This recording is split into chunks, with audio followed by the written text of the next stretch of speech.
silence, every single time. I'll go ahead and call the meeting to order. Start with a roll call. McKee here. Lanterman here. Friedrich here. Varenkamp Here. Nichols Here. would like to stand and join me in the pledge.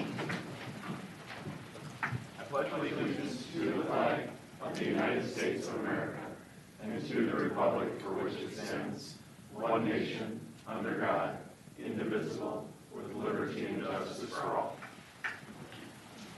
Thank you.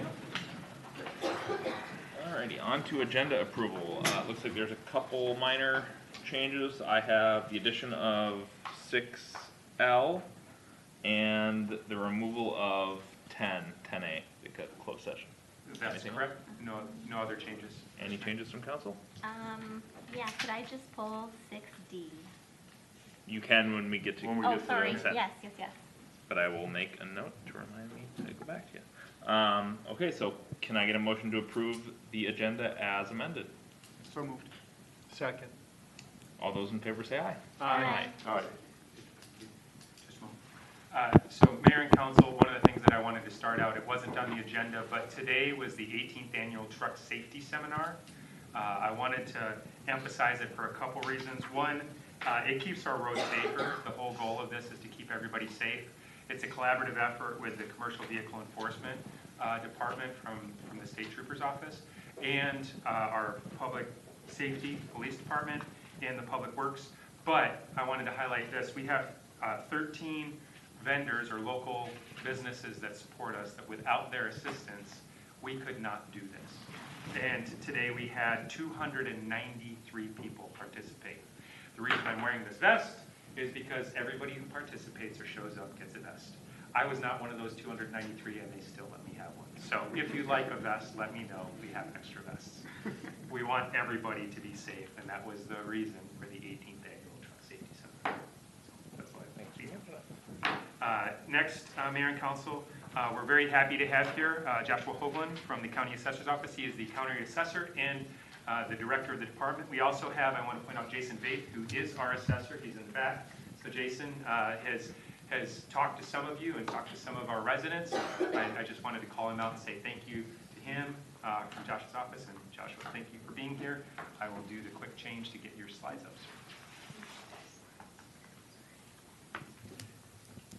Okay. Bring them up. There it is. Good evening, Mr. Mayor, Council. As Jay said, Jason's hiding in the back. Thought we couldn't see him. Jay asked me to kind of just give a kind of a high-level presentation on what we do, how our process works, how our annual cycle works, then a little bit of how the levy and ultimately taxes fit in with the work that we do on an annual basis. So if you could jump to the next slide. This slide is our mission statement as a department. Our mission is to ensure an accurate and timely estimate of a property's market value, determine property use, and apply eligible benefits for property owners. That's a very clean way to describe exactly what we do and what we're here for, and most of this presentation is going to touch on how we try to deliver services related to this. Next slide. This is a high-level overview of our annual process. So all of the dates here pertain to the January 2nd, 2026 assessment date. Our assessment cycle really starts on October 1st of 2024. The Department of Revenue conducts what's referred to as a sales ratio analysis. And basically what that means is we're collecting all of the sales data for any given jurisdiction and also county-wide, and then we're analyzing that data. There are sales that may not make it into the sales study. For instance, a new home that may have been vacant land in the prior year. Because of that new construction, it's not apples to apples. The ratios are going to be a little misleading, so they'll be rejected as we refer to it. Other examples might be a relative sale, maybe a mom sells it to a child or something of that sort. It's not an arm's length transaction, so it won't be included in the sales study. So that period extends from October 1st of every year until September 30th of the following year. And then our assessment date for this year was January 2nd, 2026. Our first round of value notices are going to be put in mailboxes tomorrow. So folks are going to end up seeing their value notices from us beginning probably early next week. And then people call us. We go through the process of fielding phone calls really through the month of March into April, May, and have conversations about a property's value, determine whether or not the characteristics are right, Jason's going to get calls and probably going to request a review of the parcel on a physical inspection basis and take a look. If there's anything in there that we discover is not correct in our data, we'll make the correction. It may result in a value increase or decrease. We'll share that with the property owner and have that conversation after that. And then we go through the County Board of Appeal and Equalization. That occurs, statutorily, that occurs after the second Friday in June. So this year it's going to be, I believe, June 15th. That's the first Monday after the second Friday in June. That's a statutory designation.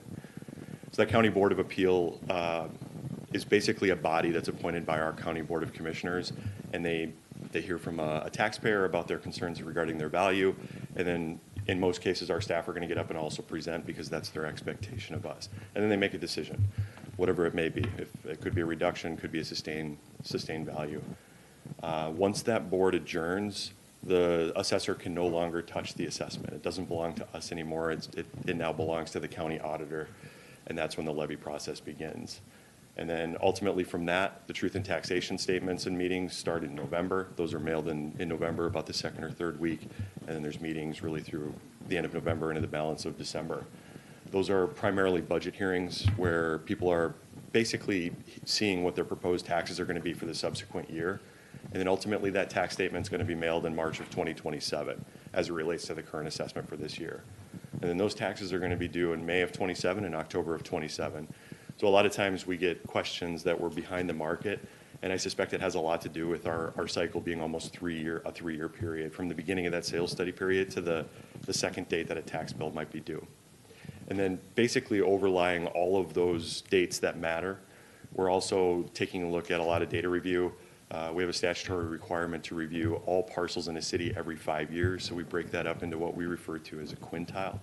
We try to look at about 20% of a city in any given year so that we can keep up with that time frame. We also are required to look at every bit of new construction throughout a year in a city. And Corcoran, as you know, has a lot of new construction, so we've spent a lot of time on that over the past several years. And then when we get into the winter months, really we're just tying up this portion of our cycle. We start to do a statistical analysis of all of those sales activity that occurred through that study period to determine what to do on the subsequent assessment. We have all kinds of statistical measures that we look at to ensure that our ratios is our assessed to sale, or assessed value to a sale price. So whatever our assessed value is as compared to that purchase price of a property, that's the ratio that we're graded on by the Department of Revenue.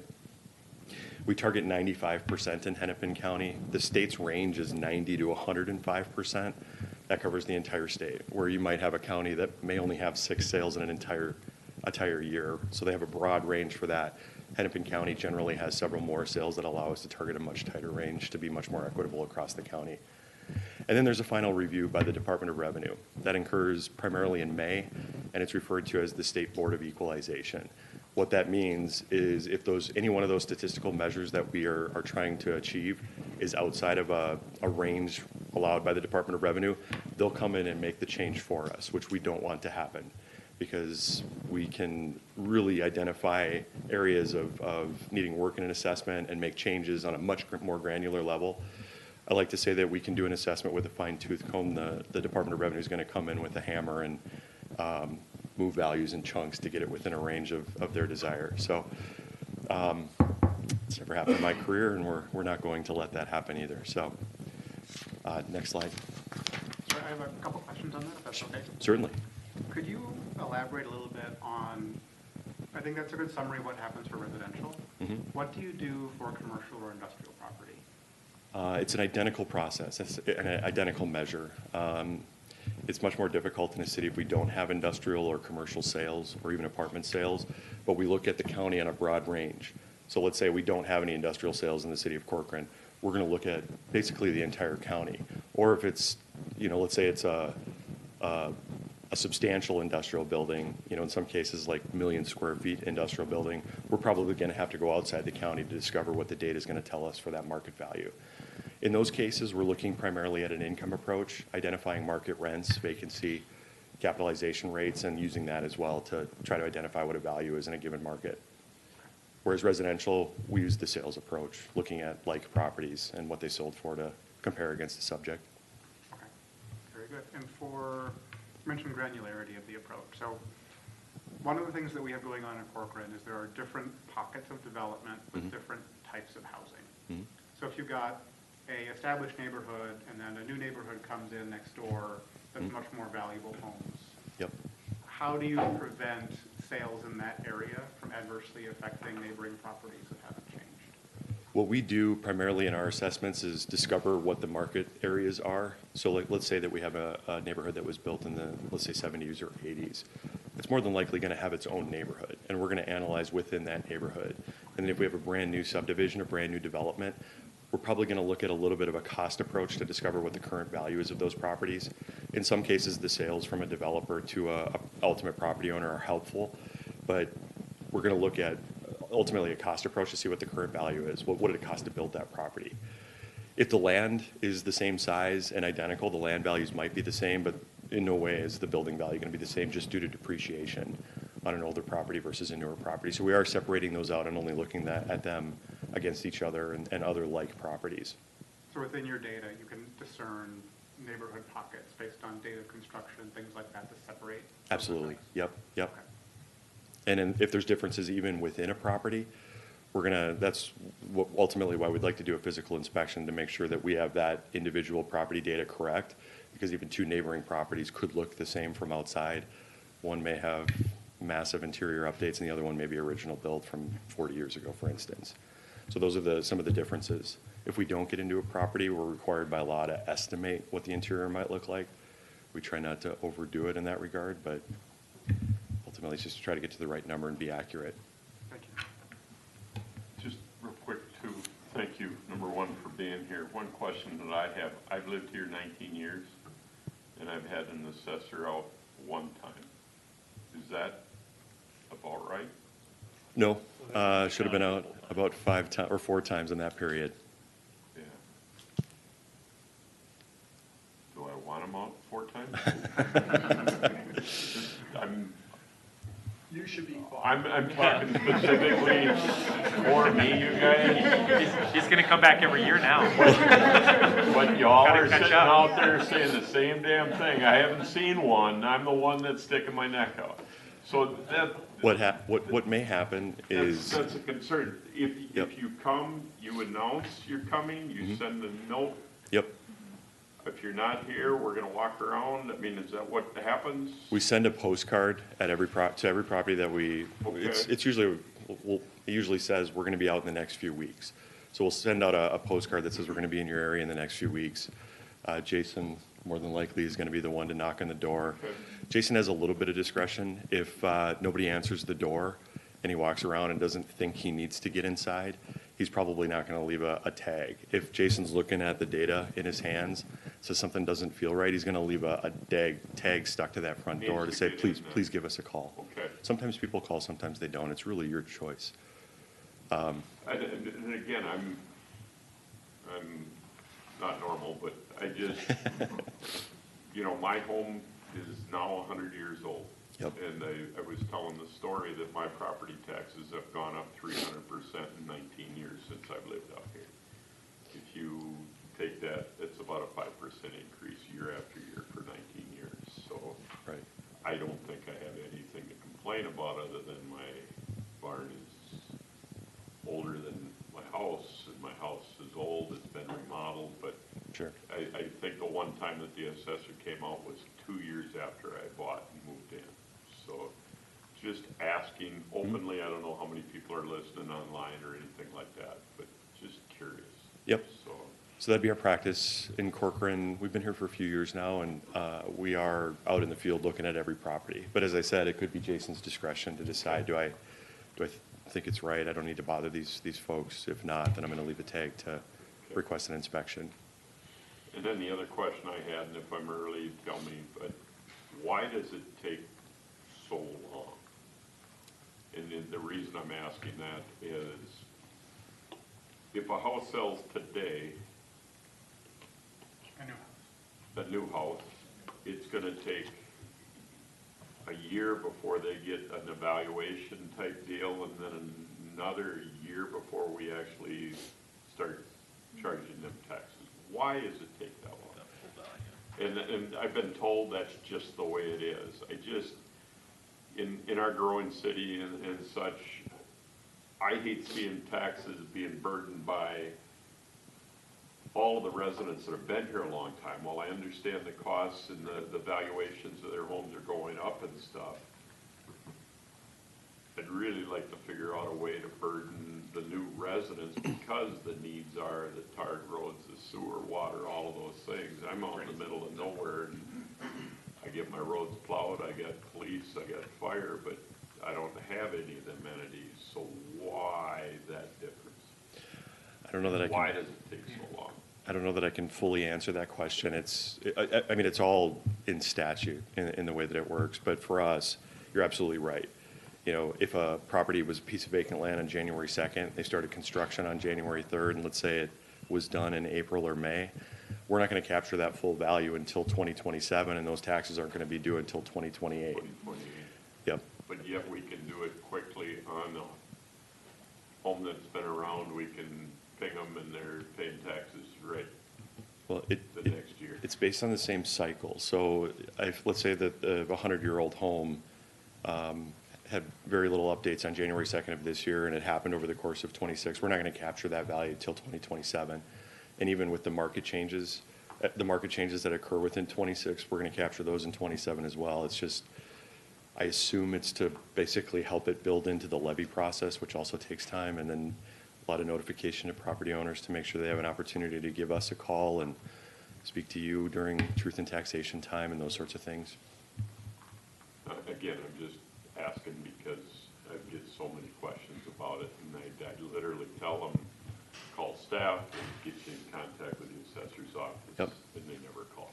So Yep. I understand, I'm just bringing it up, so. Certainly. And it's been funny, since I've owned my property for 19 years, it's gone, the values it was crazy. The first 2 or 3 years, I think my taxes went from $3,600 almost to $7,000 in 2 years after I purchased my property. And I never questioned it, I never did anything about it, I was always told, you know, it's kind of a catch-up deal, so. And then the last question I promise is, I forgot. I'll remember it later. Thank you for listening. No very worries. much. No worries.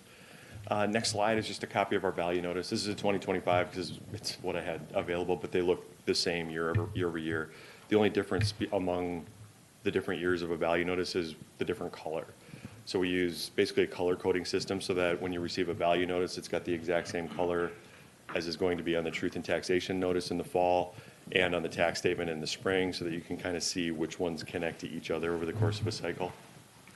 I've got a quick question about the statement.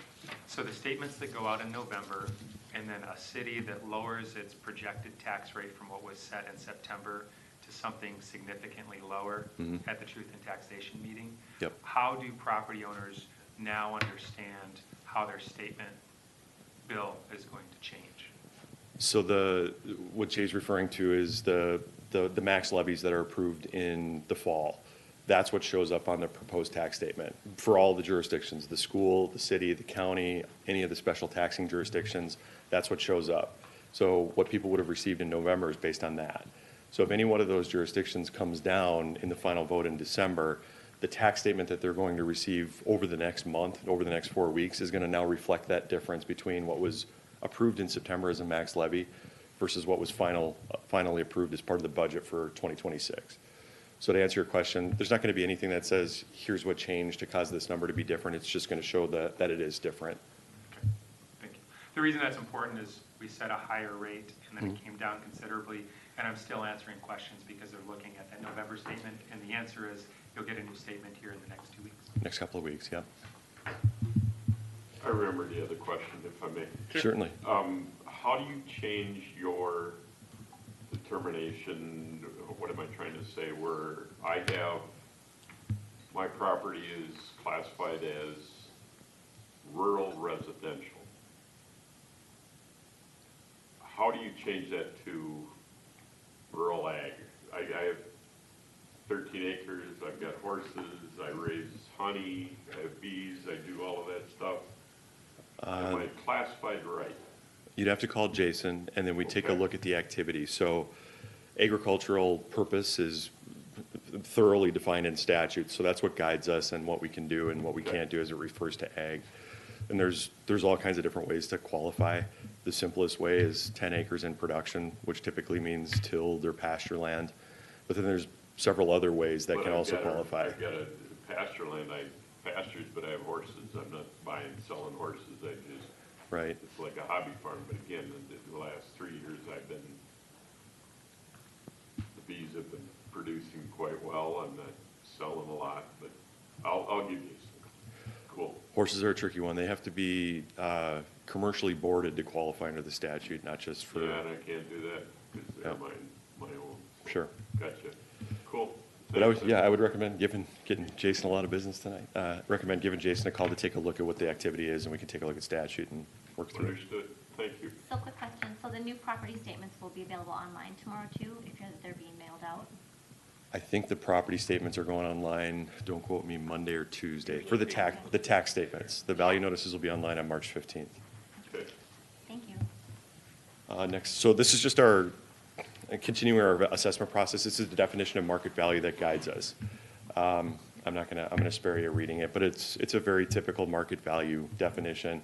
I included the definition from 1905 to show that it has hardly changed in 120 years. It's very, very similar in the wording and the guidance that we receive from statute.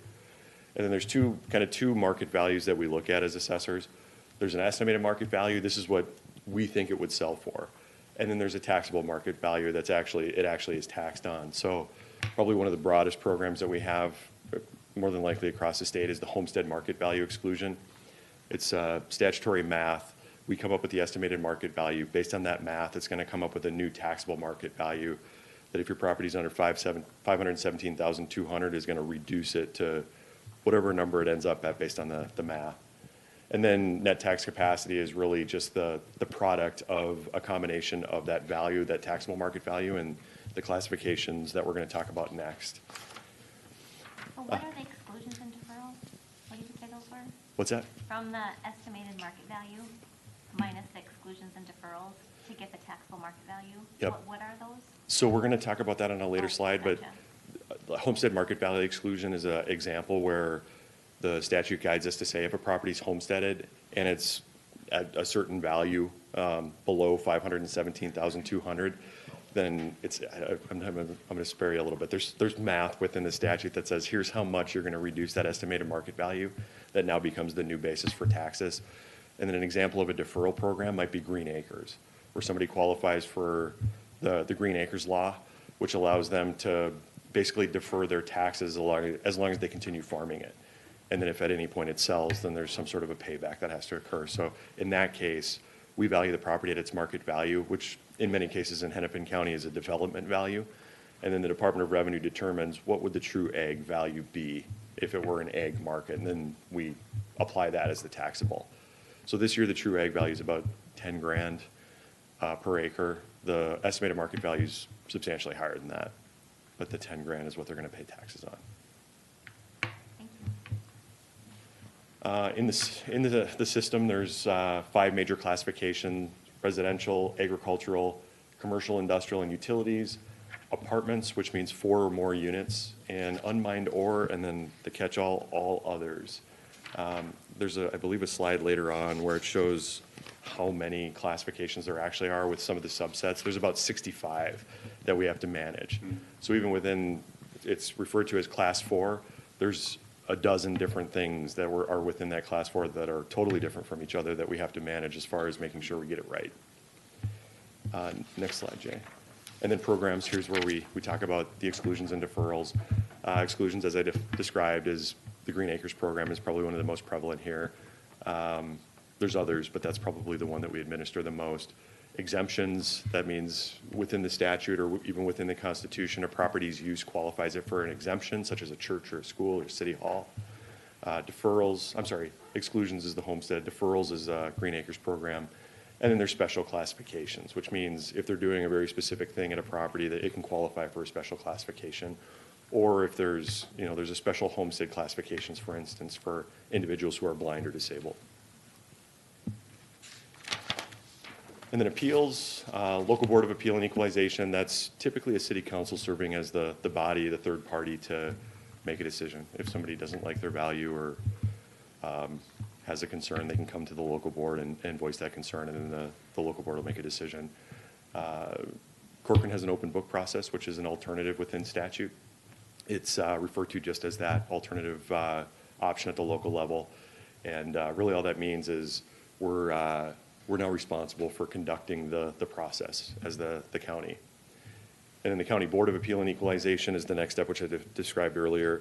And then ultimately mutually exclusive from all of the other local options is Minnesota Tax Court. It's easily the most formal option for appeal. It's a formal case with the tax court, which is an administrative court arm of the executive branch. A little bit more on open book. This is just a notice that each resident will receive, letting them know what the process looks like. In every case, we urge individuals to call us first. Give us a call. Oftentimes, we can get that problem resolved in the next couple of days, whether it means over the phone or going out and looking at a property or whatever it may be. But if not, we have now 7 open book meetings across the county that anybody can attend. Any city, anybody, whatever works for them. We have several that may work in Richfield but live in Rogers, and they attended the Richfield meeting, and that's just fine. But open book, that's what Corcoran does. It's a greater accessibility, meaning it basically goes on until the county board goes. In a local board setting, once that local board adjourns, let's say nobody shows up and it adjourns that night, there's nothing I can do. But for open book, we can still make a change to that property up until county board adjourns in June, which gives us 3 more months. But we can move on. So this is the classification rates that are put out by the Department of Revenue. So this is each one of those 5 major categories, and then each one of the subcategories under them that we have to manage. So some of the big ones, again, residential, apartments, commercial, industrial, apartment, and agricultural. There's basically subsets within each one of that adds up to about 65. And then as it pertains to the tax, so we talked a lot about what the assessment looks like and what valuation classification looks like. Before we actually get to that actual tax bill that people are going to receive over the next month, there's all kinds of other factors that contribute to it. The first and foremost is policy decisions at the state level. I've mentioned many times that the state law guides almost everything that we do. And as policy changes happen at the state level, then our guides may change and it could result in a difference. And a good example is a couple years ago, the math on the homestead market value exclusion changed, which meant more people now qualified for the homestead market value exclusion, which meant we had a greater reduction from estimated market value to taxable. Across the county, it resulted in about $1 billion now taken off the taxable market value, which means whoever didn't qualify for that received the burden in that shift. So that's an example of a state policy change that affects taxes. Market forces, as properties sell and things change. A few years ago, we had massive increases in value, primarily related to the market and what was going on with interest rates. We just have to follow it. Fiscal disparity, which I'm going to stay out of. It's primarily a kind of a reallocation of taxes across the metro. Tax increment financing decisions at the local level, and then ultimately, last but not least, levy decisions by all the different jurisdictions. Is there someone that could talk to us about fiscal disparity? One of the questions we've had is most of our tax base is residential. Mm-hmm. I would say we aspire to change that at some point, but we don't fully grasp the impact of adding commercial, adding industrial relative to adding more residential, and how much we would actually capture as incremental revenue over and above what we would get if something stayed guided as, say, largely residential.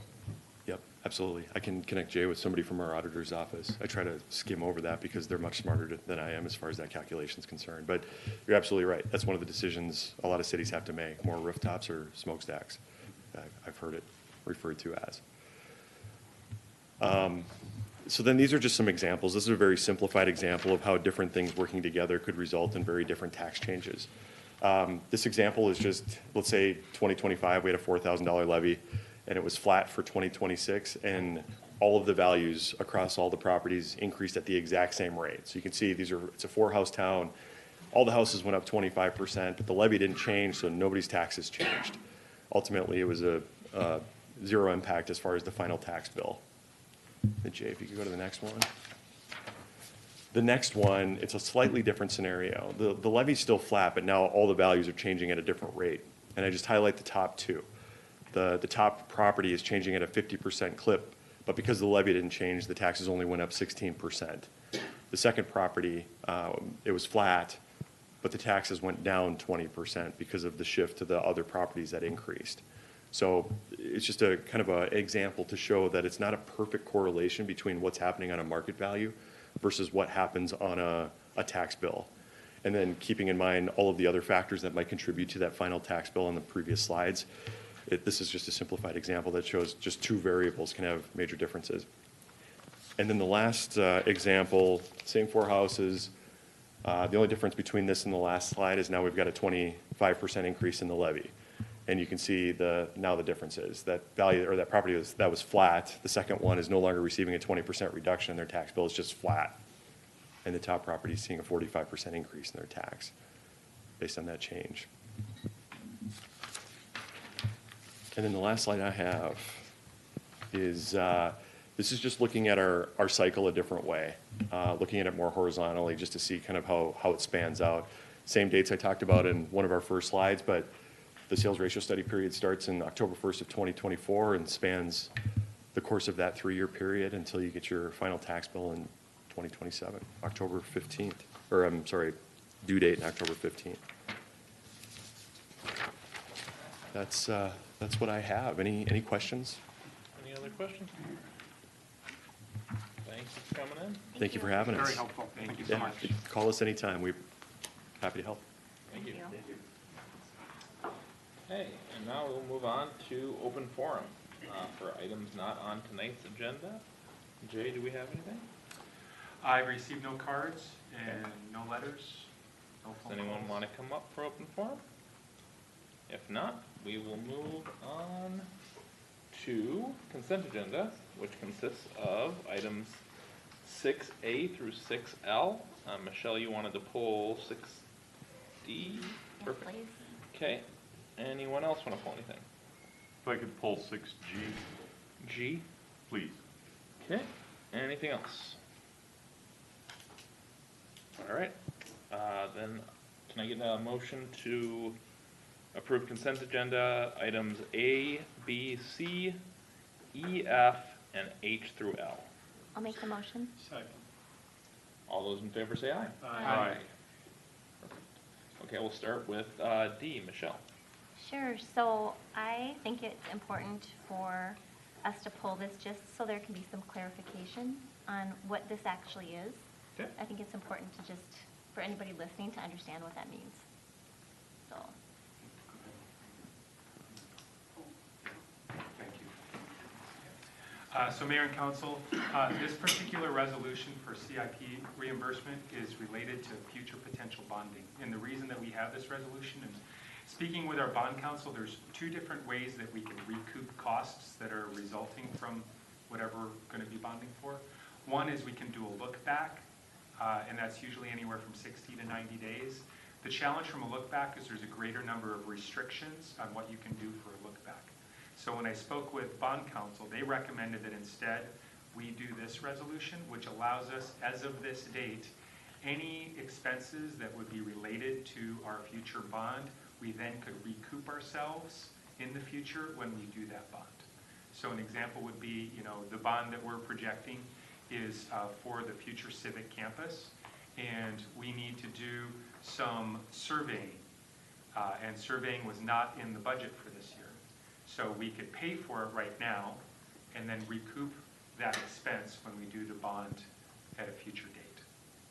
And then if we were to choose not to go forward with the bond, then there's no impact to the resolution. We would just have to figure out how to pay for that out of our expenses. We wouldn't be able to. But for this resolution, it's more difficult for us to reimburse ourselves. Like I said, there's a look-back way to do it, and I've used that in past bonds, but knowing both of the ways, when I spoke with bond counsel, this was the most flexible way that they recommended us to approach it. That's the reason. thank you. I'll make a motion to approve item 6D. Can I get a second? Second. All those in favor say aye. Aye. Okay, and then G, Dean. Yeah, thank you for letting me do this. I just have questions. I was at the planning commission and things seemed to settle out, and the recommendation from the planning commission was to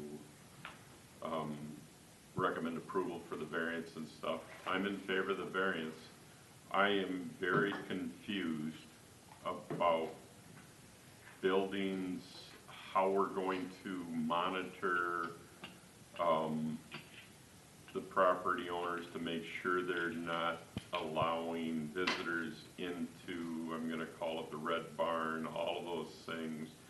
There just seems to be an awful lot of stuff that's put in, and I want everybody's input on this and what they feel. I hope everybody has read this. I know I have spent a number of hours talking with Margaret and John Fernandez and such. I've spent plenty of time at the property looking at these things, and it just seems confusing, and I wish it could get cleared up. I was fully expecting shovels in the ground and stuff and buildings going up a couple of months ago, but it just seems to keep extending out and such. So the matter of fact variance is related to, and Natalie, you can clear me up, or I know Dwight, you sent a great email, was it yesterday or this morning, about some of this stuff. Because, let me start this way. If they would have moved in and not done anything with wine tasting, growing vines, or anything like that, that building would have been still identified as in the wetlands, and I'm talking the red barn. That's correct or not? So it's in the shoreland overlay. Shoreland. Yeah, it's within the setback required for that, and it's in a floodplain. So if they had done nothing, and we weren't having to go through the IUP process, which requires the site to be in compliance with all performance standards of the zoning. Gotcha.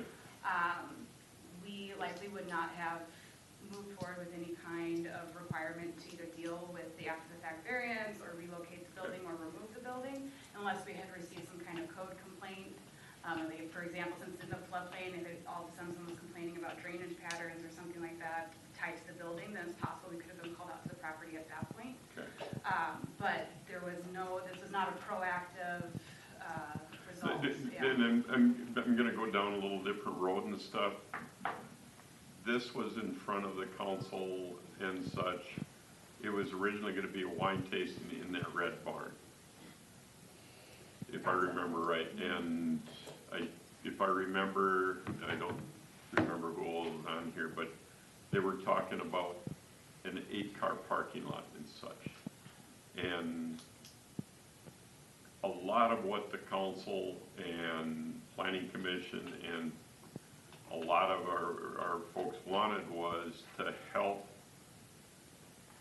do more help with agribusinesses and stuff, okay?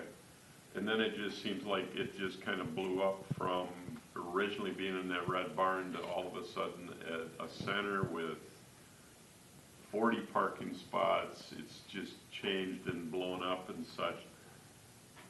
If it would have just stopped at that red barn being remodeled to a taste venue, would they have been able to do this back then?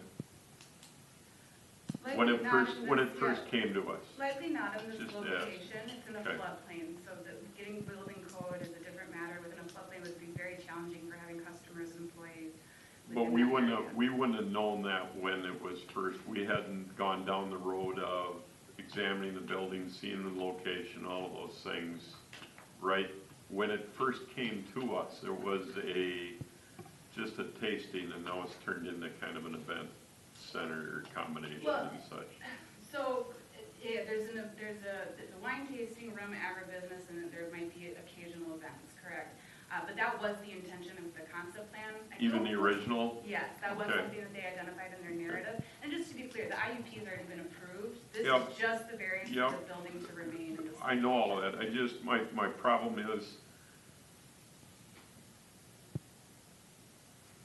that building should have been on the east side of the home. Should have been north of the home. North parts of the North building. and east or straight north? Straight That picture is accurate in here. It was I believe it was straight almost north. straight north of the Yeah. house and the garage and stuff. Correct, but Okay. so, yeah, basically when we went through the file, and some of it's speculation based on, this has happened in about 2018, but we went through the file again with our construction services manager. It looks like what we received back in 2018 was an exempt building permit site plan. So we have this little code Yeah, where we allow people to forego a survey if they submit a site plan that shows that the building meets at least twice all the required setbacks. So because they did that, we did not require a survey, which would have identified the shoreland, it would have identified floodplain and wetlands, it would have identified a lot more. and that hasn't changed, that floodplain or wetlands or anything hasn't changed from when that building was put in until now? Likely minor changes, wetlands and floodplains can adjust over time, it's just the nature of land, but I don't believe it's changed drastically since 2018, no, there's nothing that indicates that from what we have gone through and evaluated the property. Okay. But what we believe happened is the building inspector at the time did a field relocation without discussing it with planning staff. That's where the email went. Yeah, so then it wasn't caught at that time that they basically approved what would have required a variance, which staff cannot approve in the field or administratively. So something was wrong on the administrative side of the city business, so to speak. Well, the person changed it, so Yeah, the property owner. the property owner didn't build it where they said they were gonna come in when they came in for the permit. So that's part of the problem. This was I a just, prior landowner, correct? prior So, yeah, landowner. correct. So we're asking the current landowner, because of what the process is and what's going on, they gotta bring everything into compliance. Yes, we do this with all CUP and IUP Okay. applications to bring the site into compliance, clean this up. So the options were remove it. They're already building another building. They could have looked at options to incorporate more space into that building. Yeah. They could relocate it, or they needed to go through the after the fact variance process so that we have this clean and approved and on file with the city. Because staff cannot unilaterally approve a variance. No, I understand that. I'm still trying to get my arms around it. I wanna help agribusinesses, ideas. I think this is a great idea. I think what staff has done has been great. It's in a good place, all of these things. The thing that I'm not crazy about is if the business is sold or the property is sold, that red barn needs to be taken down or relocated to the right place? So if the vineyard were to go away, or if there were, the other option is, I believe the way it's written, vineyard, if the vines or another crop is not, because basically the reason why we said that the variance can be approved, that there's a practical difficulty, is because the presence of the vines on the property do not allow for another location for this Right. to be relocated. Right. So if that's the practical difficulty, then the condition for the variance is that there either be vines or some other crop that remains to justify keeping this within a floodplain. Otherwise, Keeping that building where it is right Correct. now. So- Yes, exactly. So they Okay. can sell it to another property owner, and if they want to use it for a vineyard or agriculture use. so they're- Everything stays the same. Correct, yes. Okay, but if all of a sudden that crop goes away, those kind of things, what happens to the new building? Well, so if the new building, if they were to sell the building, I'm sorry, if they were to sell the property, that property owner is gonna have to come in anyways as part of the IUP, because the IUP is not transferable. So this actually all ties back to the IUP, All right. even this condition. Because basically, when this property changes hands, when this property changes uses, we're gonna have to reevaluate all the buildings on the property. 'cause they Understood. exceed the Okay. footprint. All right, and then, so all the buildings stay the same with this matter-of-fact variance, or does the garage have to go away, or the chicken coop, or there's three buildings, two other buildings next to the red barn. There's a garage, and then a very old, I'm gonna say chicken coop. I think when I was touring, when I stepped in, it smelled like a smokehouse kind of deal and stuff. Do all of those buildings stay the same until, or what's going on? Sure, yeah, so when we went through the interim use permit process, part of the approvals for the site plan was a few of the a few of the structures in the northwest corner of the site didn't meet the setback requirements. That one chicken coop is gonna leave, the machine shed stays in that northwest corner. I'm not sure which one the machine shed is, but I think it was two structures in the northwest corner and this pole barn were the ones that were non-compliant with our setback requirements. Okay. And at the time, I think the applicants voiced that they were open to moving the chicken coop to a different location on the property to bring that into That one is compliance. gonna, yep, that one's gonna go away, so And then then they were the gonna- one next to it, I call it a machine shed. Yeah. And then you got the red barn, and then in front of the red barn is a standalone garage.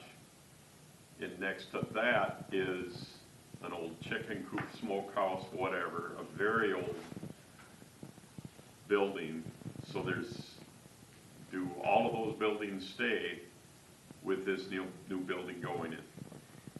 The only buildings that would be removed if this variance were approved would be I believe it's the machine shed that you're referring to in the northwest corner of the property, and then the chicken coop would be relocated. So just the two buildings in the northwest corner Would be are impacted. impacted by this, otherwise the rest stayed. Correct. Correct, and that was handled as the IUP, so again, the variance Okay. is just for this building. And then who's going to, that was a conversation from the planning commission about the red pole shed stays, but visitors can't visit it, those kind of things. Who's going to monitor that on the city side? We are. Or we're asking them to just, Yes, not that is be, a okay. requirement. That is in good faith that they will follow that requirement. If we were to receive a complaint, as we do with any other okay, code enforcement complaint, then that's when we would follow up. could they turn that into an observation? If they punched some holes in, added some windows, could somebody walk over and view some of the processes of the wine manufacturing, the storage, those kind of things? I'm assuming what's happening there, I haven't talked to them the whole process or anything, but, Yeah, I don't see, if there's windows and they're having people look in the windows, I don't see how that would violate the okay. approvals. Just trying to give options and stuff, so, okay.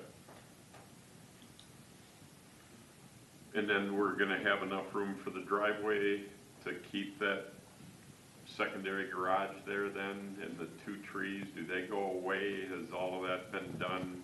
The driveway drives back to this new parking lot where the new building's going. There was two very large trees that were, I'm gonna say 16 feet apart, but we wanted a 20-foot driveway. What's the status on that?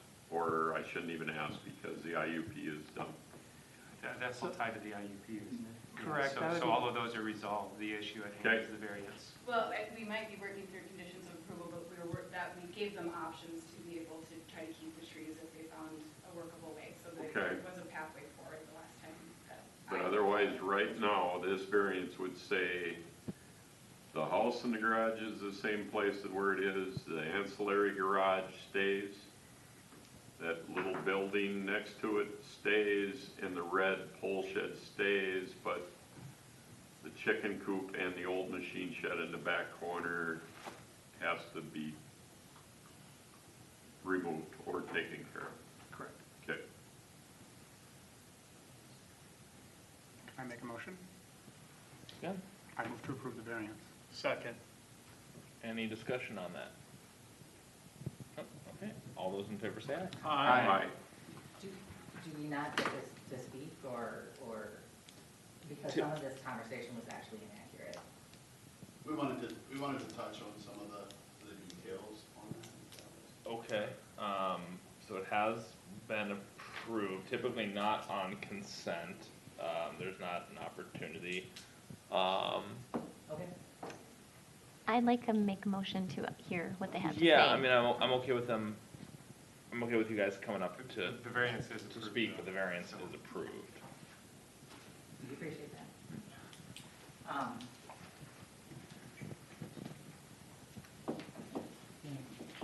Should I read this? Well, Please state your name and address for the record. my name is Margaret Fernandez, 23020 Corcoran. We just wanted to, John, do you want to say? My name's John Fernandez, same address. Yeah. 2302. We just wanted to say we're very excited. Thank you for moving through this process with us. I know it's a big deal, and I know that this is something new for the city, and we're very excited. I get emails and texts about this all the time. We were very excited after the Planning Commission approved the variance 2 weeks ago. However, we did receive an email from the city planners on February 18th, and I submitted that yesterday, that they were adding the condition to the vines and agricultural has to stay there.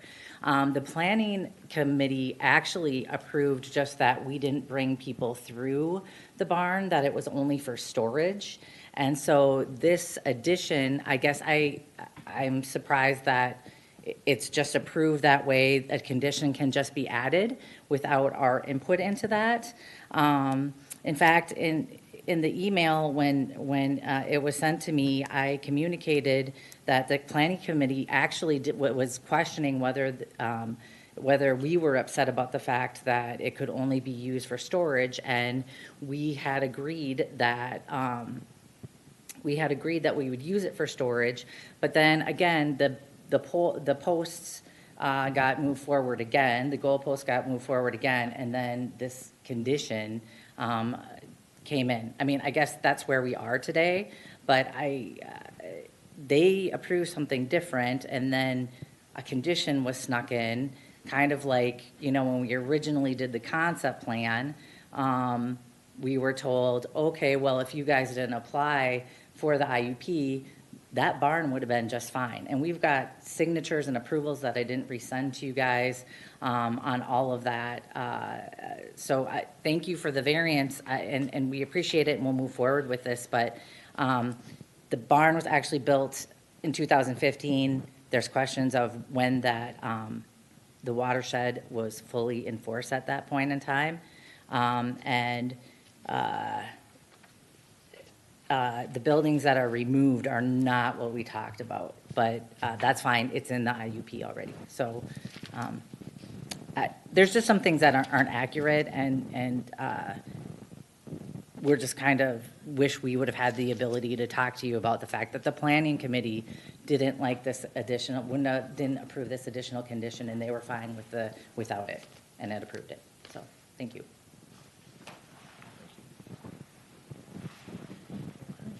Any later enforcement would be complaint-based, correct? Yep. So the IUP, that part, there are inspections, like once every 3 years technically with the IUP.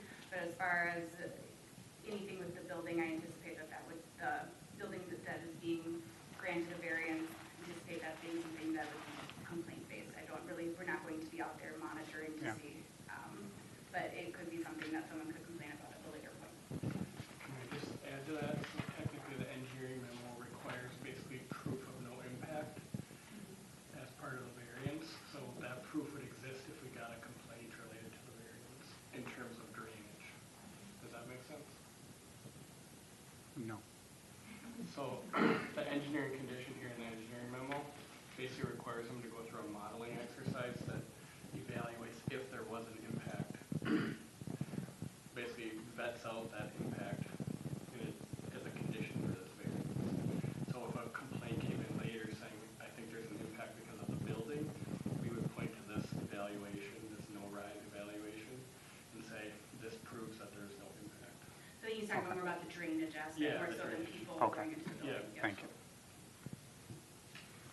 Mr. Mayor, can I also make a quick correction? Earlier, when Councilor Varenkamp asked me about the structures that would be removed, I had the structures, one of the structures was incorrect. So it's I pulled up Resolution 2025-87, which conditioned that the southeasterly-most shed either be relocated or removed to meet the setback requirements, and the northernmost shed shall either be removed from the property or relocated. So it wasn't the two in the northwest corner, it's one in the northwest corner and one in the southeast corner are the two that would be impacted. Which one in the southeast corner? There's it's not in the photo, but to the east of the house, you're talking that one? Correct, yeah, it's a small shed to the east of the house. And then building to the northwest is actually a movable, I call it a lean-to. It's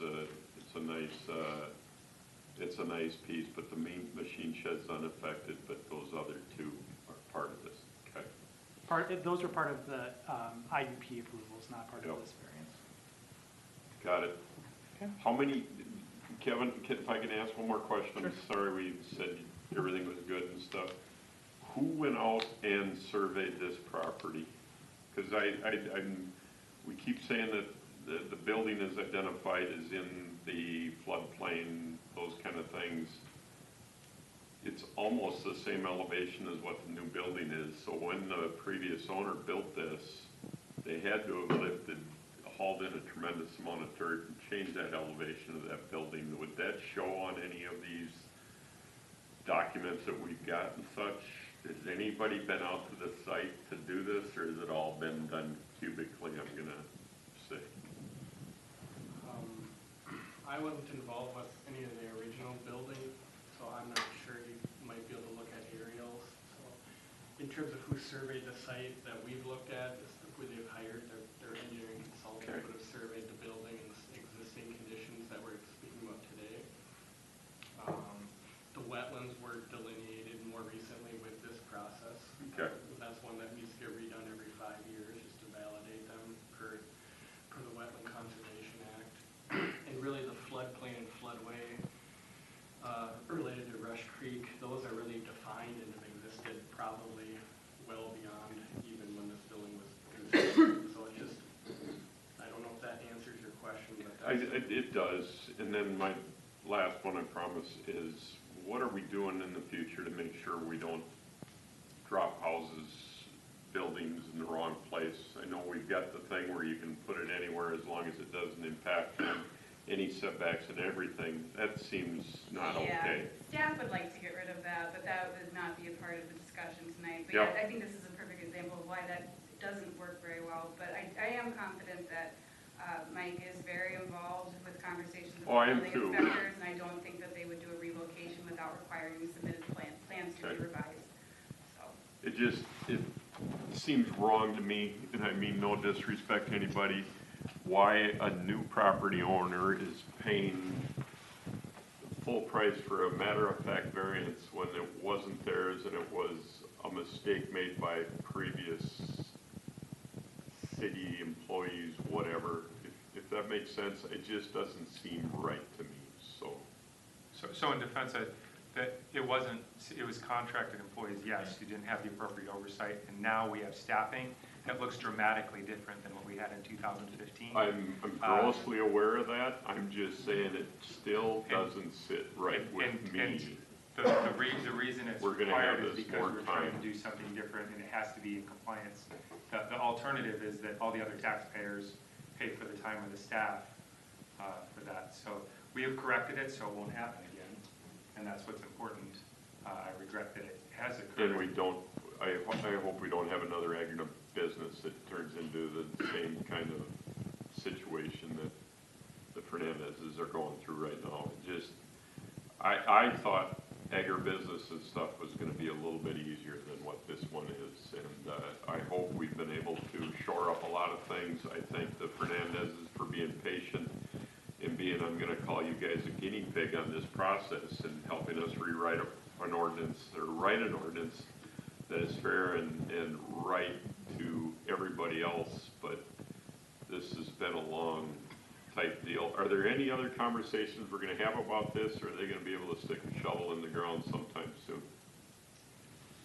There's nothing that goes back to council as far as the approval, so. Okay. All right. Their wine is wonderful, by the way. I traded some honey for it, and it was pretty darn good, so. That'll be a good deal. More to come, guys. Thank you, guys, very much. Thank you. All right, then on to planning. We'll start with 7A, which is site plan for St. Teresa of Corcoran Phase 2. And maybe I can summarize some of it off the top, and then staff feel free to fill in whatever I miss of the big picture item, just for the time's sake.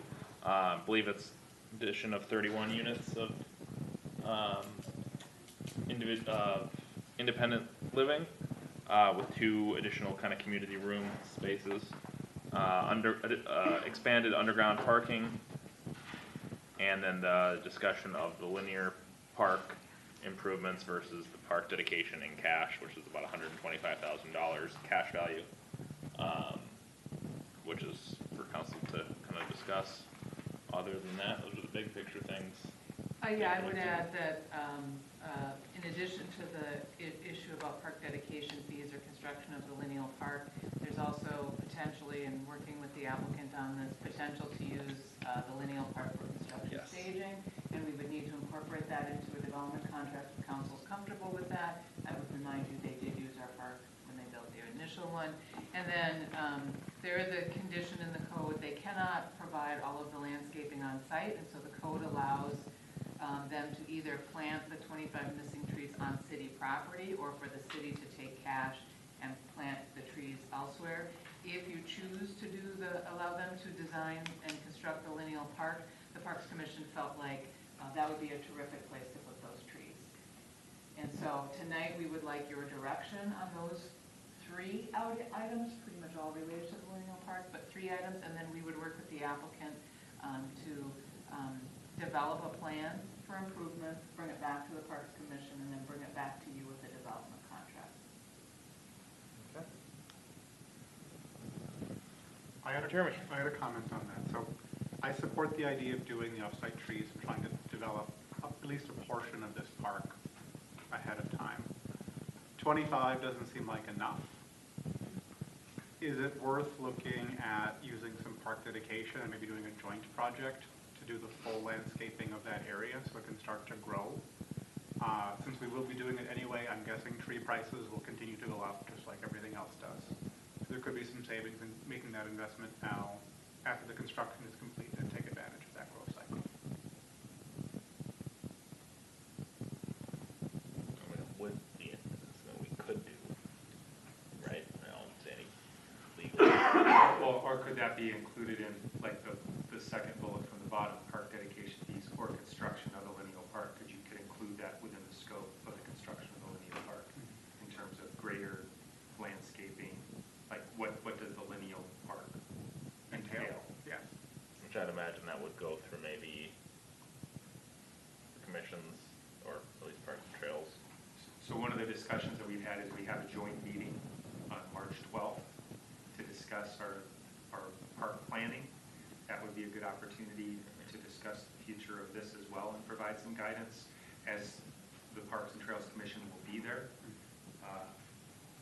And that's something, I know the applicant is working with their design team to put something together. I've talked with them about that 12th. I don't know if we'll have a plan by then, but the idea of if they do owe approximately $125,000 in park dedication fees, and so what we talked about is design and build the trail, the meandering trail, and with any money that's left, let's think about, this is from the Parks Commission, potentially installing concrete areas for some benches, for some places to stop and sit under the trees, and see how many trees we can get in there. So Parks gave them sort of some wide direction. We're looking forward to seeing a plan from them. When I spoke with Josh from the St. Therese team, he felt like they were going to be able to add a few extra things, so hearing that maybe the additional trees is something at least some of the council might want, that would be something that they can take back to their design team, I think. But nothing would be approved without Parks and Trails Commission and then council authorizing those plans. Yeah, I second Jeremy's comments about start growing it now. Anything we can put in, that'd be a great idea. So, and it'll be an amenity for everybody in that community, being able to walk, sit down, do this stuff. It would be a neat joint deal and such. So. And maybe some bigger trees, not this, since it's going to be a park more quickly than some of the other parks. Maybe have the trees be a little bit bigger since we could put some benches by them versus little baby trees. As long as they live. Yeah. I'm also interested in what we can do to isolate it from 116. Because a trail adjacent to a county road with lots of big truck traffic isn't necessarily intrinsically appealing. So So can the landscaping plan address that in some way with shrubbery? I don't know what else could be included, but I'm sure there's creative people who could solve that problem. I just heard Monty Python when you said shrubbery. There's some rain garden basins there that are pretty good natural buffer, at least for the southern half. So The sidewalk won't go right against 116. no, it'll be inside of the ponds that you see out there, the little mini ice rinks. When I drove by this morning, so there's some natural separation with that stormwater management design. Yeah, it's nice to see those fill up with water instead of being dry, so it's cool. Plant some nice big native willows.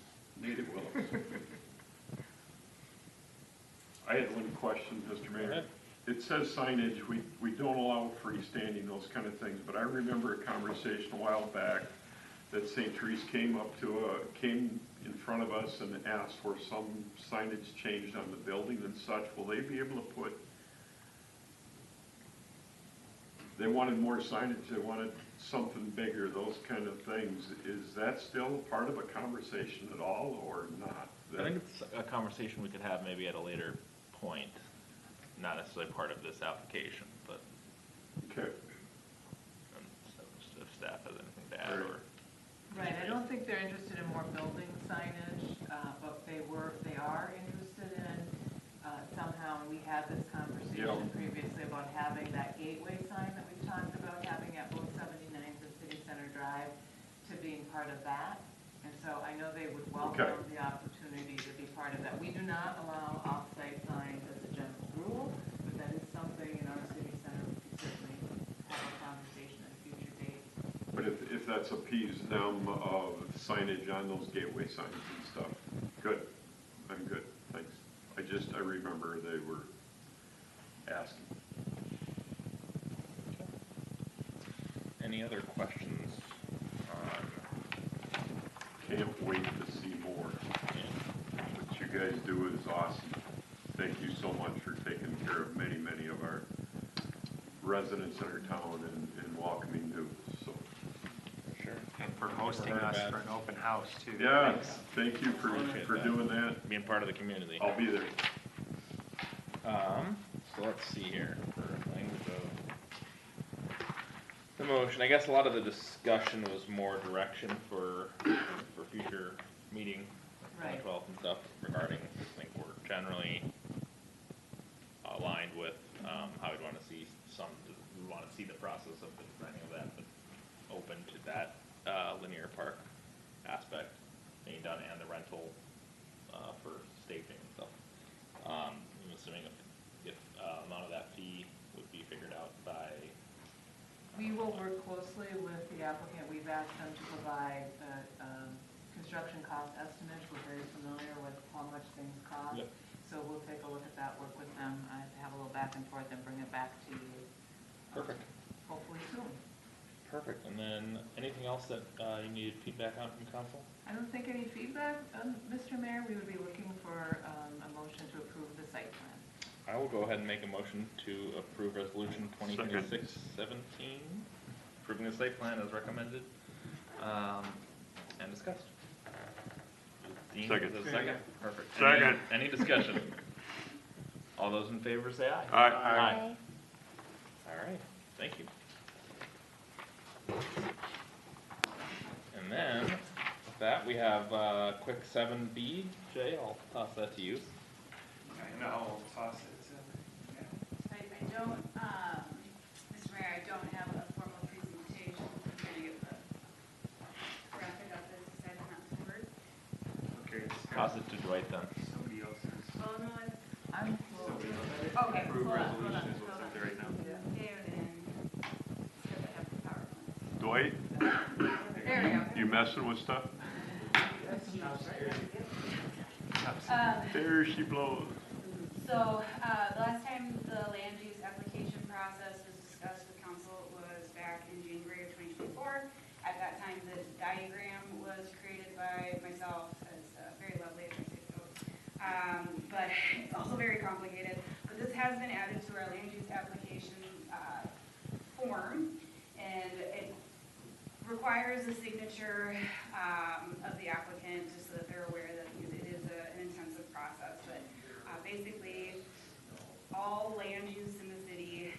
subject to this process, whether it's a subdivision for homes or conditional use permits, interim use permits, they're subject to some or most of these boxes. Because development is very site-specific and desire-specific of the property owner, it's difficult to say that it applies, that this exact format will apply to every single application. I don't think that's exactly true, but this is the general idea of the steps that individuals will take, and the staff report provides more details on each step as well. So feel free to let me know any questions that you have, or if there's anything you want me to walk through further, but this is just meant to be a visual of what we are doing as staff, and we're working with property owners to get to a yes as to what their goals are for their property. Can you scroll up to the top just a second? So Mayor and Council, this was discussions when I first began with the city, there was some significant concerns about the process. And so we had some work sessions and got some clear guidance and direction in terms of council's desire to not only try and simplify what is a very complicated process, but more important, clarify. And if you recall, there was one particular development that was the catalyst for this discussion. And it was a property owner who came in that had a application in process for a couple years, and they had come and they'd sat down with staff, and they were upset about staff's understanding of a particular code, particular zoning ordinance as it related to a property. And so they insisted that property didn't fall, it didn't apply in this case. And so my point of bringing this up is these processes, staff continues to work with property owners and at the direction of staff, and we are adjusting the process. In that case, you recall, we did a moratorium at the request of the property owner. We did a lot of research, we got it back, and we got clarification, and then we came back to the process. So the reason I'm trying to say that is, but for that particular property owner wanted just to come to council and make their case. If they had done that, council would not have gotten all the information they need from staff, because it costs staff time and energy to invest in these properties. In Corcoran, philosophy is that development pays for itself. And so if somebody wants to do something with their property and it incurs expenses, the person who wants to do those things should pay for the expenses associated with that. So if somebody just comes with an idea, I can think of one piece of property on the corner of 10 and 116. I think I've been involved in at least 5 different conversations in which they've come in. It costs them no money to sit down with staff and say, I want to do this idea. And then as they sat down with that idea, staff gives them feedback on, here's some of the concerns that would be related to your proposal. If they get past that, so that then we can do the deeper dive rather than the initial look, that deeper dive costs money. And then we can come forward with the concept plan to council. If we did not do that staff work, it would be incomplete and actually a disservice to a property owner who came in here. Council gave them, I like this idea, but staff hasn't done the due diligence to find out, for example, that particular property has significant issues ahead of it. And now the property owner is angry with staff because council said we could do it. But council couldn't say you could do it because you didn't have all the information that you needed in order to provide that direction. Staff's responsibility is to provide the information. We can't provide the information if we haven't been asked the question. If we're asked the question, then we have to do work. That costs money, and that's on the part of the person who wants to develop. But the first one is always free. The first hour, yeah. The The first first hour. hour of the pre-application meeting, basically the first hour, it's not really free. It is, we believe it's recouped with the eventual application fee. So basically our application fees are built into the assumption that most pre-application meetings are 1 hour long and most of them will result in a land use application. There are pre-application meetings that don't move forward for whatever reason. So sometimes the hope is that it balances out. But for pre-application meetings that extend past that hour, we do take a small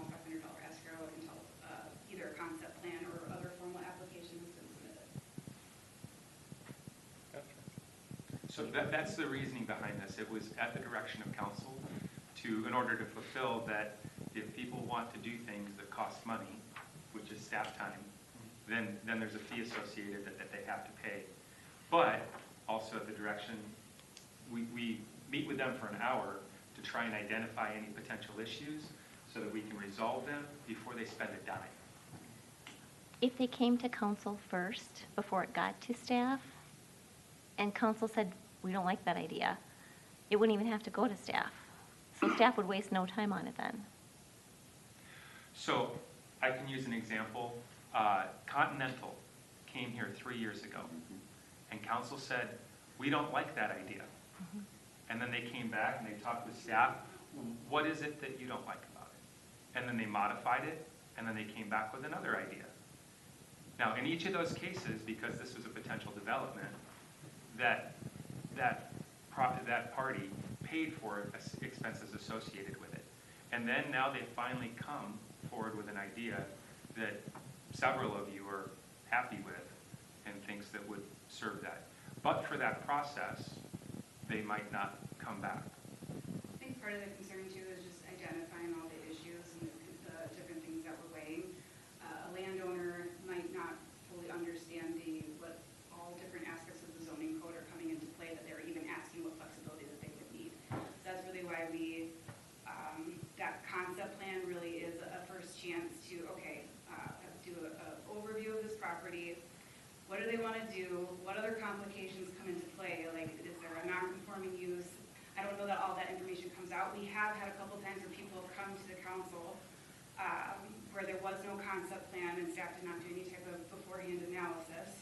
And the feedback provided did not line up with what actually had to move forward for that process because there wasn't any due diligence beforehand to have the issues clearly outlined to council that we needed to work through. So I think it's not there might be situations where it's a no, but staff can't assume it's a no. Staff really actually assumes it's going to be a yes. We're just going to have work through mitigation. And the reality is we can't really work through what the yeses need to be without doing a concept plan review. I would also say that we've had several people, having spent significant time with all of you, I have a pretty good pulse oftentimes on things that you wouldn't support. And so there have been many, Continental would be an example. After they got a rejection, they called me and they said, is there any way for us to potentially get to yes? And I said, these are my understanding of the things that council's concerned about. You would have to address these issues. And then they started to modify their plans. So my point being, there are helpful conversations, but we also had a property owner that was trying to talk with different council members and was not telling the whole story. Right.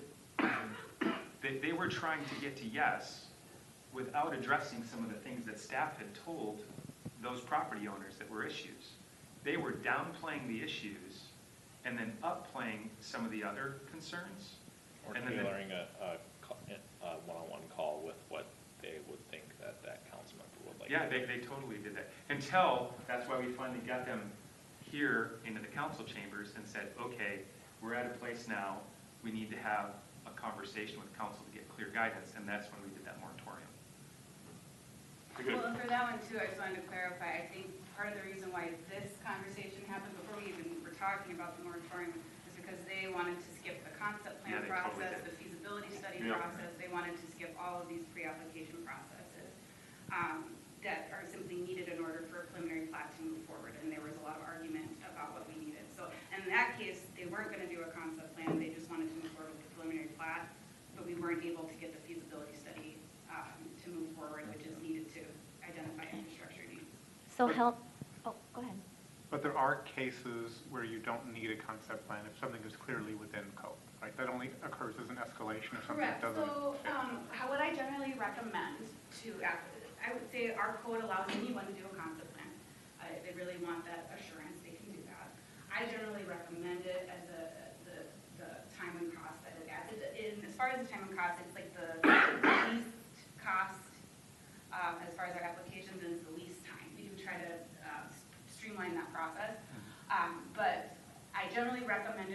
more than one variance, or I really don't think there's going to be support for the variances requested, or we need to understand what that would look like, and that it is required for PUDs.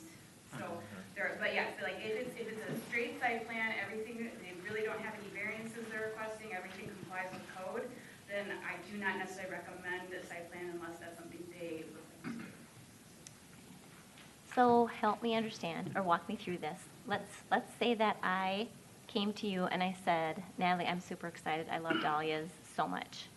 And I want to start selling them because I want everyone to be able to appreciate the dahlias as much as I do. So I want to make a 1 acre plot in my backyard, and it's going to be solid dahlias.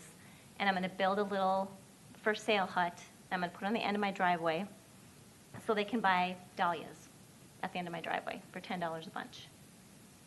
What process would I have to go through with this in order for that to happen? So as far as I don't know about dahlias specifically, but there is some egg ability to have a stand. So we would have to evaluate whether it falls under that exemption where there is not a process because eggs treated a little differently. If it was something that was having customers come to the site, it may be something that's as simple as a home occupation registration. Either we have three But levels of I home think maybe what she's occupation. getting at is what the process is for the. Correct. So if you're just calling to see what your property zoning is, if this is something that's an allowed use, that would probably fall under the general information gathering, and we would, offer to set up a pre-application meeting when you have more of a concept of what you're thinking. So then staff would meet with you, not likely, they'd be planning and engineering that would meet with you to kind of work through what you're thinking, how you think the site would function. And then that's where we first try to start addressing what type of application this falls under. I think in this instance, it's probably be a home occupation license, which could be done administratively, technically. So you might skip quite a bit of this process if you fall under administrative review.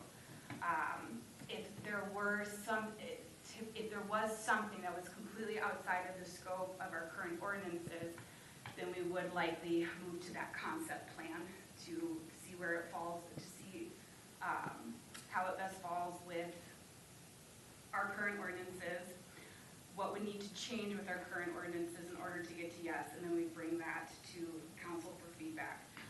During the concept plan, if there is any infrastructure that needs to be evaluated, that's typically when we identify whether a feasibility study is needed. And then we would move forward with the submit formal land use application. So it really depends on whether or not it's something that fits within our current structure or not, whether you're going to do that concept plan stuff. So to just do like a garden, like a 1 acre garden, which really isn't huge, that's a huge process to go through. Well, so again, the 1 acre garden you wouldn't need anything for. If you're talking about customers coming to the site, that would probably be an administrative permit, so you're not going through this whole process, as I said. Okay. If it's something that doesn't fall under our code as it is, then yes, you would have to go to a concept plan. But what you're discussing is, I think we're trying to compare apples to apples, and it's Yeah. not quite there. That would probably be hashed out in that 3-hour meeting, right? And Yes, then if yes. it's something beyond that, that's when you determine, okay, there might need to Need to be be a more concept meetings, plan. some Correct. escrow, to figure out what the ask would be in terms of variances or ordinance Okay. changes, or if it's possible at all or not. And then that would go to staff some more, then to council for their sketch plan. And sometimes these conversations start out that it seems as simple as what you're saying, and then now when they come back and they go, and I'm also gonna sell honey and bottles of wine. Or I also want to have weddings on the site. Yeah. And now Right. we're talking about a different classification. Yep. And then folks are frustrated, well, wait a second, I was just yeah, but now you also said you wanted to have a bunch you of added people come this. to your site. Right. And you're adding this. And that has happened in the process numerous times, in which people have pivoted from what they initially asked for. Right. And they've expanded the scope of the request, and then they blame staff for the fact that the requirements have changed. Right. The one that we just had in here is an example. Yep. That's an example that the concept, when they originally started to where we landed today, it has morphed so much over the course of this. And I also want to emphasize that staff, at your direction, but also our desire, is to help people. So that's another example. The last city that I worked in, that community development director would have said, tear that damn shed down, don't care. That's exactly what he would have said, and it would have been torn down, and they wouldn't have been able to do anything. Staff has been working very hard in order to try and help property owners with a variance, in order to try and, but as people keep pivoting what they want, Yeah. it's watching a bouncing ball.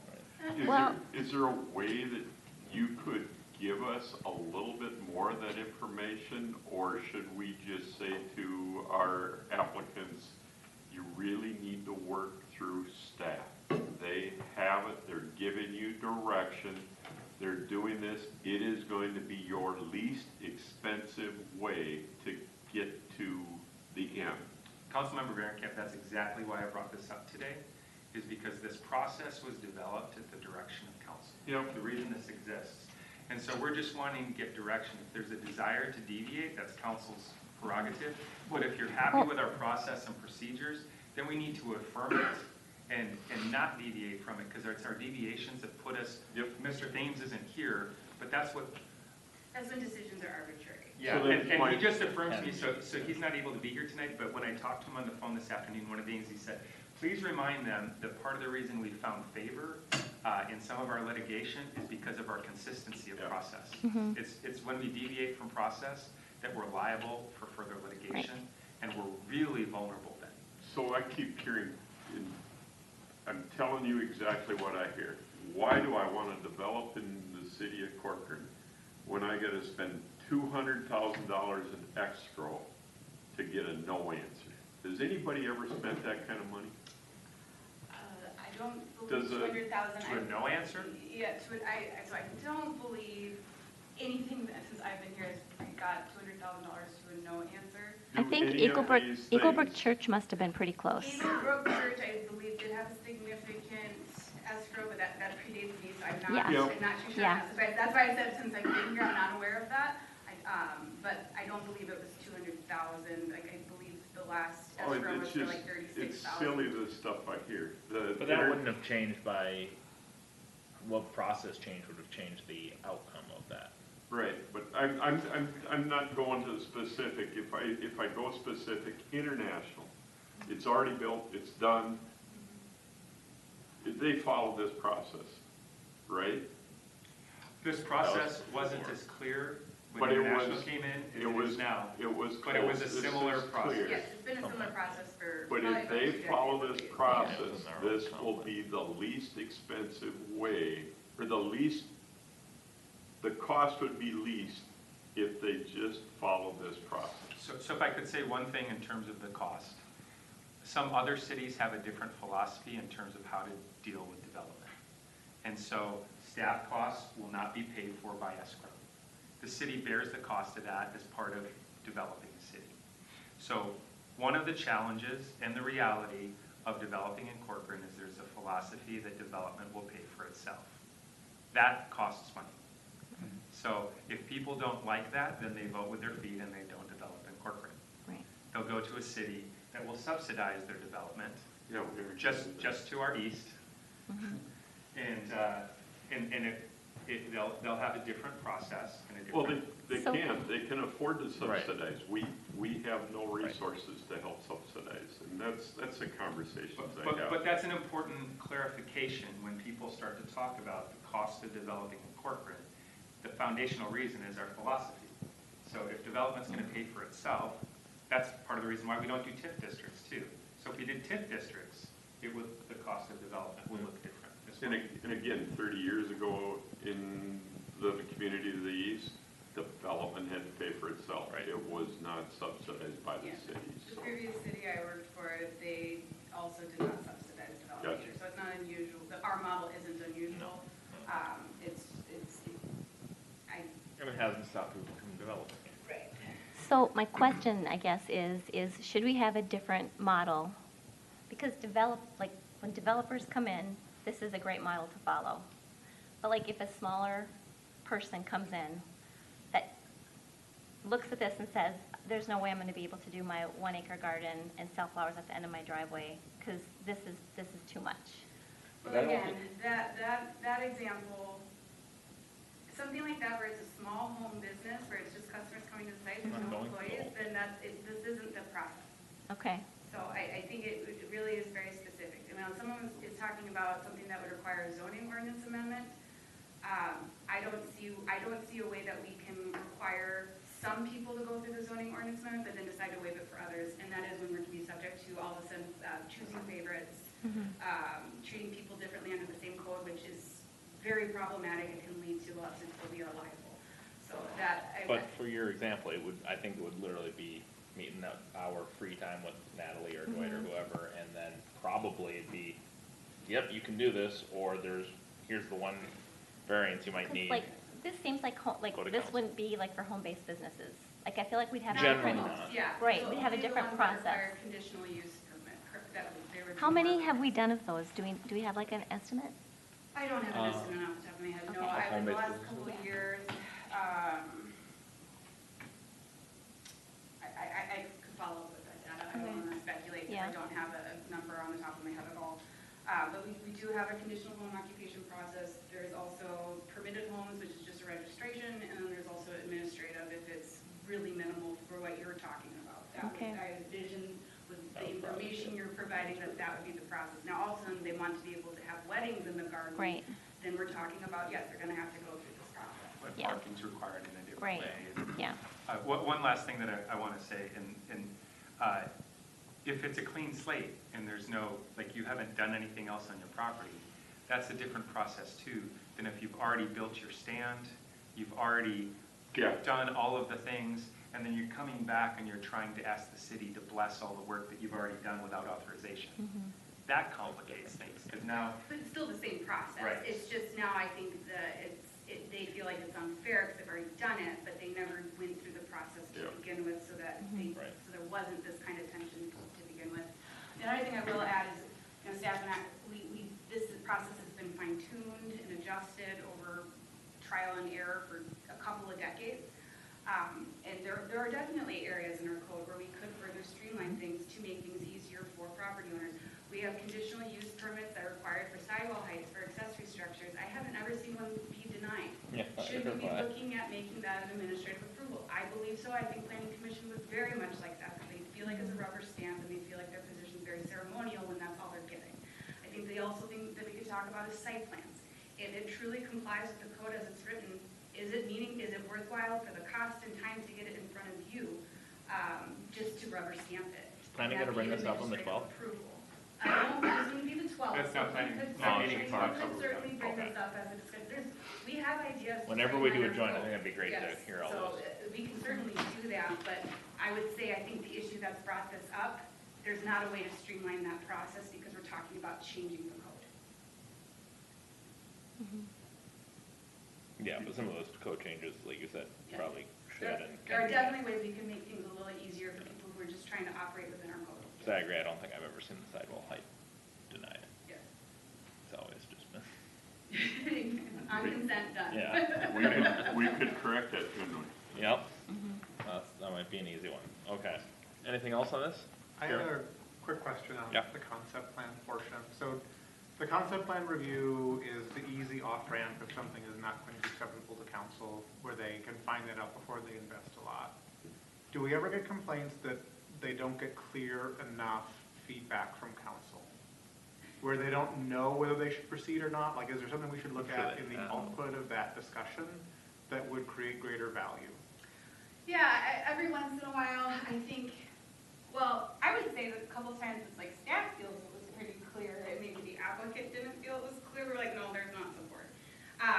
So I think generally staff tries to summarize all the issues that we are looking for guidance in those concept plan reports. It would be very helpful if each point was touched on, so that there is a little bit more clarity for the applicant and staff to move forward. Sometimes it can be exhausting, believe me, I'm the one writing the staff reports, so is Kendra. It can be exhausting to write the staff reports, I'm sure it's exhausting to discuss everything, but at the same time, when those items aren't touched on, or it's really positive feedback, but we don't really get to the crux of the details, that can be a little difficult as we navigate with the applicant forward, so. Can I suggest something there? When I'm reading through those longer ones, it can be challenging to keep track of everything. I tried to. And I know you've got like a bullet section you've been adding over the last like 6 months or so. Do you want that in the front? Can I suggest that you create almost like a worksheet for me, that at the end of the document, or maybe at the beginning, this is a bullet of the issue, all the issues that we need opinions on, and then a section where I can put in my level of concern from 1 to 10 about that issue and my comments. That'll make it easier for me when I'm giving feedback to not miss something. Kind of a good idea. Maybe you guys want to connect offline and see if you can figure that out. That actually might be really helpful. One of the things that I was thinking about is actually to go with each concept plan and say, I would be in favor of this if A, B, C, and D were true. That would be very clear feedback. Or there's, no snowballs and hell or whatever, put me in favor of Yeah. this. I think when you guys are all on the same page that you don't like a project, a previous example was the landscaping, composting, a whole bunch of stuff happening on that property right by the creek off of 19 and 10. You guys were all very clear that this was not the right site. I think there was maybe some more discussion on potentially allowing to use somewhere else, but that was not going to be the site. And so that application was that applicant took that message and has not moved forward with that site. And part of that too is staff tried to tell them from the beginning that we didn't think it was the right site. They wanted to kind of have a chance to have a different answer and make the case for their application, and so the concept plan allowed them to do that because our direction was probably, I think at first, this isn't going to be, this was very confusing in terms of the many different uses, and we were very concerned about the proximity to the creek. To that point, I want to build on that for a second. So the ones when I've been in with the staff meeting, the pre-application meeting, it's not uncommon for staff to provide that kind of candid feedback, like with what's going on or what you're asking to do. The barriers are this that we see, and one of those barriers might be past examples where this has come forward and not seen favorably by council. That kind of candid feedback happens, and still some applicants choose, nope, you just don't know my special pet rock. Yeah. And may- Well, with regard to what you said though, with Continental, they came back several times and so I mean, I guess Yeah. you don't really know because it could be, I've changed this, I've done something here, or talked with Natalie and I made this change to my zoning plan and I want to present this again. So I also to speak to that, they liked working with staff. Like they've had some cities in which they've said like, wow, this would be way too hard. They felt like, okay, I can see a way forward here. And so that was part of that collaborative spirit too. They saw the potential here for this site. They thought that there was a way forward and they thought that collaborating together eventually could get there. And Jeremy, maybe I'd recommend you and Natalie and Jay want to touch on kind of your idea there and see if maybe there's something you can come up with that would be helpful in general, or not, Yeah, but worth looking idea. into. Also, I've had pretty good success. It took a while to kind of get there, but with ChatGPT, with feeding it a specific agenda item, some prompts about, from my first read through of specific areas of concern I wanted to look into more, making a bullet point list of the issues of discussion topics, of areas where flexibility is requested, etc. And especially the last 6 months, it's been pretty good. So something worth trying. All right. And with that, any staff reports? Just one, Mr. Mayor, you're aware, but for the rest of the council, the mayor and Chief Gottschalk and I met today with Senator Limmer to get his feedback on the potential for state bonding for a portion, specifically training site capabilities as part of the civic campus. He provided some really helpful feedback. Previously, we've met with Representative Robbins. She also presented some helpful feedback. Where we're at in the process is the revisor's office should be receiving here a draft of the bill, or it's being put into bill form here within the next week. That will be extremely helpful for the next stages. Our lobbyists are communicating with me multiple times a day about who they're talking to and what they're talking about. And we've had some really great conversation with some of our neighbors and potential partners. There's definitely some challenges ahead, but there's a lot of optimism in terms of the potential of us receiving some funds. And then earlier this afternoon from Kelly Morrison's office, got short notice notification, potential for community project funds. I have to turn them in by next Friday, and there's a lot going on. I will say we have done it 2 times in less than a week, so it's technically possible. Not that it's easy. The last one I submitted, we did, JCB and I did it in half a day, and we got $500,000. And now we have no book LM. And the first one with water, I think we had a day about, and I called Bisey and I said, I've got good news and bad news. So with this one right now, so that we don't muddy the waters with the police department portion with state bonding, because we don't know what will happen with that. Right now, my recommendation, and I want to get any clarification direction, is that we focus on 2 potential targets for community project funding. One is the other nuances of our civic center that I have to go through the guidance on CPF to see what will qualify. But if you would trust me to do that, some of the things that would be related to community spaces and some of the other stuff, as much as I can get within there that will meet their requirements, that would be my suggestion of an alternative target that will help bring down the civic campus expense and potentially bring in some funding from federal. So on that one, is there any other thoughts? Is there support? Any veterans-themed items? We talked about that as a park idea That's coming at one up. point.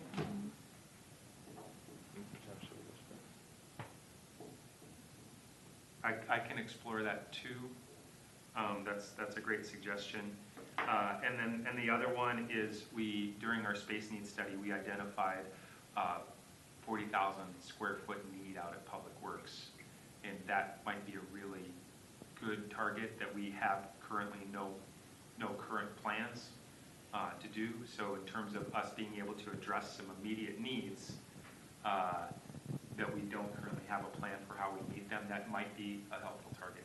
If we ended up doing the water tower on the parcel to the north, would it make sense to have some public works storage at that location as well? So certain number of snowplows, whatever other equipment, so not everything is located in one spot. Could that be another federal? So the plan right now, if you recall, that we've got 4 projects that we're looking at for that $10 million in water funding. First priority is the water tower. Second priority is the well. The third priority is the booster station. If we're able to get those within pricing, remaining funding would go towards what's been identified in the bond for utility maintenance. The best location of that, we would also be able to use as a parks maintenance facility if we were to do it adjacent to Heritage Park. That would then eliminate the need for a parks maintenance building for the future and allow us to address that utility maintenance need today. We can also, and we need to, that's for some of our utility TLAC funds, those need to go towards a building. And so we can match that in order to get, right now we were projecting a need of like 10,000 square feet there. This is out at we already had a significant shortage out at Public Works. So we've got a plan for utility, we've got a plan on this side of town. We don't have any plan right now to address that larger. My question was, if we're going to be doing construction here for the water tower, is there any way to get some leverage by using federal funds to do some of that 40,000 square feet in a different location?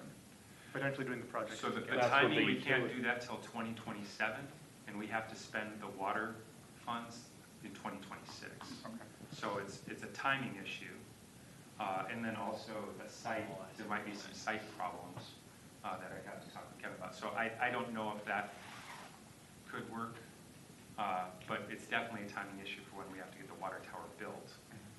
And we haven't, the advantage to the Public Works building is we currently have the data that drives the demand, because we did a facility condition assessment, we did the space needs assessment. We can demonstrate the need with some data that drives some of those decisions, and talk about the impact of it. The other one's conceptual, and I don't have the data that would help with that. Hard to get it in a week. Right. I have just a thought. Since you've been talking about the campus, once we get to the point where we have like an estimated cost, after we've gone through all this, like have we considered like for the size of it and what's going to be in it? For one thing, how are we going to pay for it, like long-term maintenance?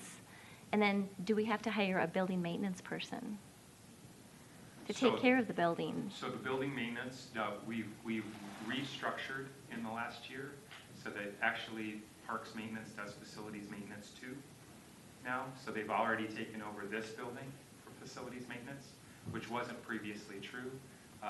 Our building official used to take care of this building, thankfully, and he did a fantastic job. But trying to align towards what you're talking about for your concern, it's going to require some staffing, and so we've already started to make some of those organizational changes to be prepared, not only to address current needs, but be prepared for future needs. Right. So to clarify, Public Works was a possibility, Civic Campus is a possibility. I don't know that I have the time to generate, because we haven't done the work to explain what we do.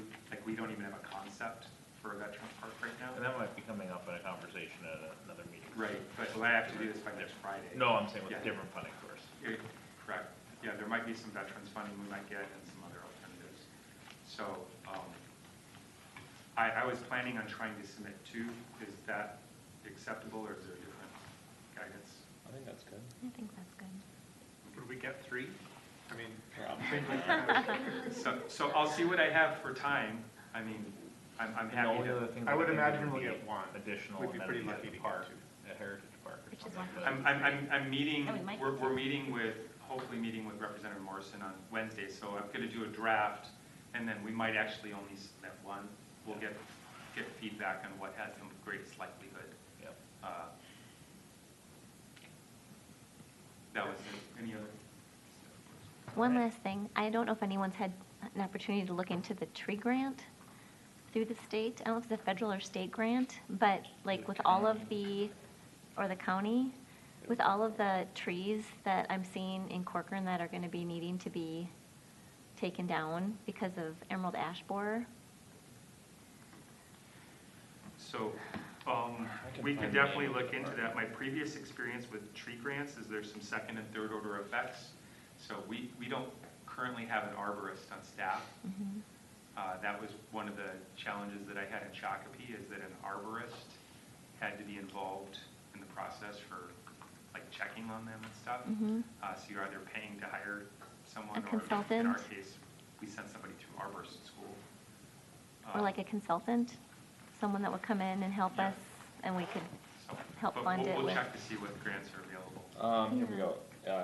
Karen, Galles, with Hennepin County. She was a speaker at one of our mayors. Lles. Galles. And she spoke to the group about some new and seemingly pretty available funding for tree removal and replacement. And then some, I guess Met Council also has some similar funding available that might be able to work in conjunction. And I can send you, Jay, here,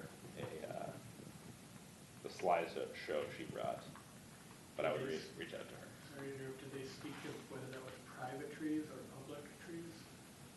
So there's a program for private that individuals can apply for, and then the bigger program she was talking about was for public land. That's great. So I will send that to you here shortly, Jay. Thank you. Nothing else from staff? Thanks, Mayor. I had a follow-up question on the pavilion we talked about that Lennar was going to provide in lieu of having to install irrigation lines. Do we know when that is going to actually be available to install, now that spring is kind of around the corner? Yeah, we met with Lennar in Friday, kind of iron that out. I think they've made the purchase, but there is a fairly long lead time on it. I think we'll know more when they actually get the equipment, but it might be a good summer thing with the lead time on that. Where they didn't order it when we approved it. Okay, That'd be nice when that's done. it will be nice. Looking forward to it. Anything from council? All right. City council schedule, just wanted to note, our next meeting on the 12th at 5 o'clock for the work session, change from 5:30, so 5 o'clock start. We'll have Three Rivers Correct. for part of it, and then the joint meeting with Parks and Trails for the other. HKGI will be And here. HKGI, yep. And then a meeting at 7. And, yeah, other than that, Are we gonna do food that night? We are. Could I request a salad? Send a note to Alicia Okay, if you have that'd be any awesome. special dietary requests. Can I, steak and potatoes? Write it down. Please send a request to Alicia. steak and potatoes sounds If good you to have me. any special dietary requirements. There may be a That's funny. All right, and with that, I will entertain a motion to adjourn. I'll make that motion. Do I have a second? Second. All those in favor? All those in favor say aye. Aye. You're adjourned.